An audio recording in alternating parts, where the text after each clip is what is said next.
Tracy Timm, and you are watching the Nth Degree TV, the place to be to take your career from stuck to unstoppable. I'm excited to have you here because this week we're talking about something very near and dear to my heart, regrets. Specifically, this week on the blog, we explored what it means to live a life that's free of regrets. In my business, I speak and share a lot on the topic of regrets, but just recently I was inspired on this topic again when I came across the work of Bronnie Ware. Bronnie is probably best known for her best-selling book, The Top 5 Regrets of the Dying. What I didn't know about Bronnie was that her journey into palliative care, where she learned these lessons that would eventually be published in this book, began because she had spent too many years doing unfulfilling work.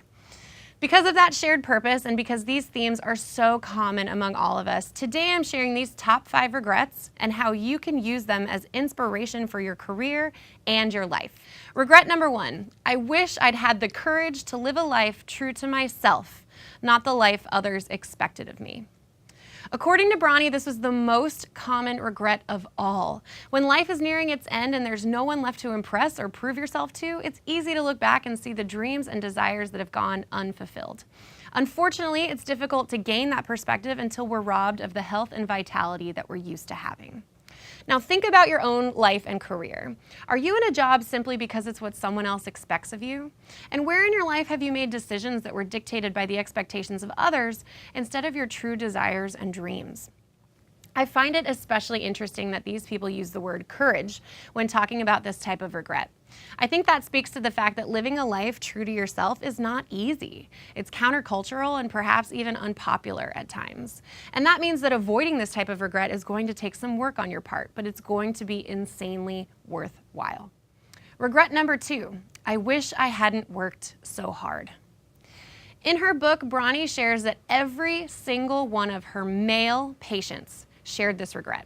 Some women did as well, but it was the men who expressed regret over missing their children's games or their spouses' birthdays.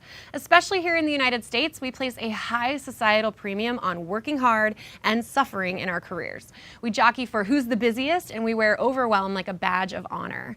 And sadly, it's not until the end that people realize they've missed out on the best parts of life by focusing on work.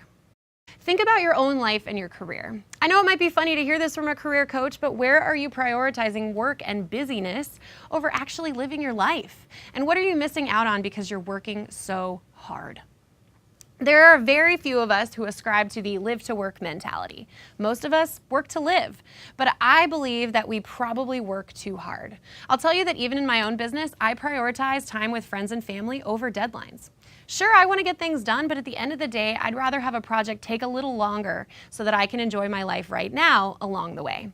In order to avoid this regret, we need to simplify our lives and come to the realization that work is not our worth in life.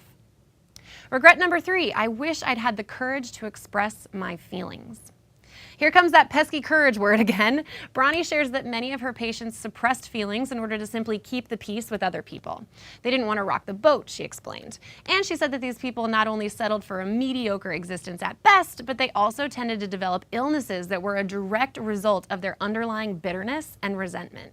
They tended to look back and lament the people that they were capable of becoming but didn't. Think about your own life and career. Where are you settling for mediocre when you could have so much more? And what negative feelings do you have that might compound into the future? The benefit of speaking your mind, in a kind way, mind you, is twofold. By honestly expressing your feelings and sharing your truth, you raise your level of awareness in relationships to an entirely new level. You literally get to live a different life with the people around you. Also, for those who simply don't want to be a part of the new you, you get to let go of unhealthy, dishonest relationships. As Bronnie says, either way, you win. Regret number 4, I wish I had stayed in touch with my friends. Maybe the saddest of all, Bronnie shares that her patients often didn't realize the benefit of old friends and connections until their dying weeks, when it became too difficult and time-consuming to track them down.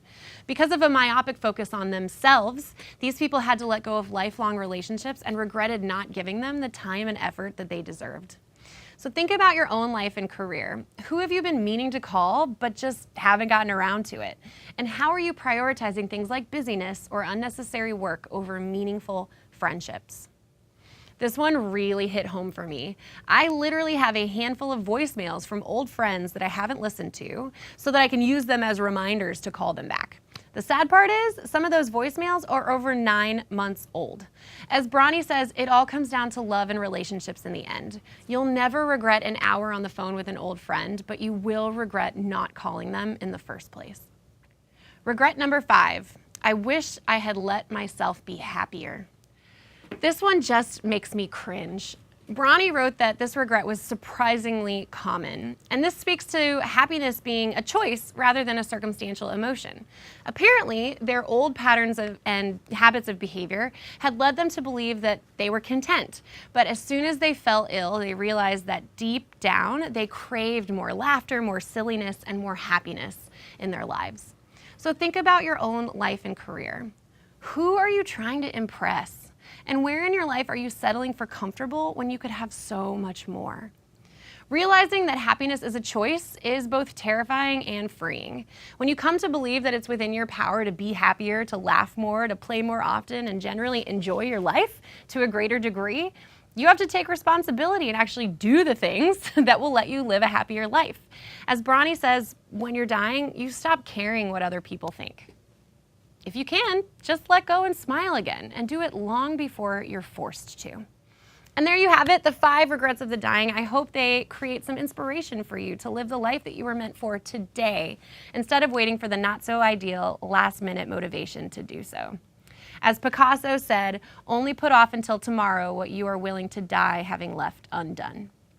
So now I want to hear from you. Which regret rings the most true for you right now? And what one thing can you do differently this week to counteract that regret head on? I really want to hear about this, especially as it pertains to your career, so please leave a comment below this video. Also, you can get the discussion going on our sweet little space on the World Wide Web, tracytimm.com, so get on over there and leave a comment now. While you're there, please make sure that you hop on our email list where you can receive our free guide that's all about knowing when it's time to quit a job that you hate. There you'll find the 8 essential questions that you need to ask yourself to find out if it's time to take the leap, live a life of no regrets, and start doing something that you really, really love. Did you like this video? I hope so. I actually really love this video, so if you do, please like it and subscribe to my YouTube channel and check out some other videos that you might find helpful. And that's all we have for today. Remember, now is your time. And with a little bit of work and a little bit of help, I promise that we can take your career from stuck to unstoppable. Thank you so much for watching, and I will see you in the next episode of the Nth Degree TV. Being honestly, shoot. You know what did I screw up in the last video? Yes. Okay, good.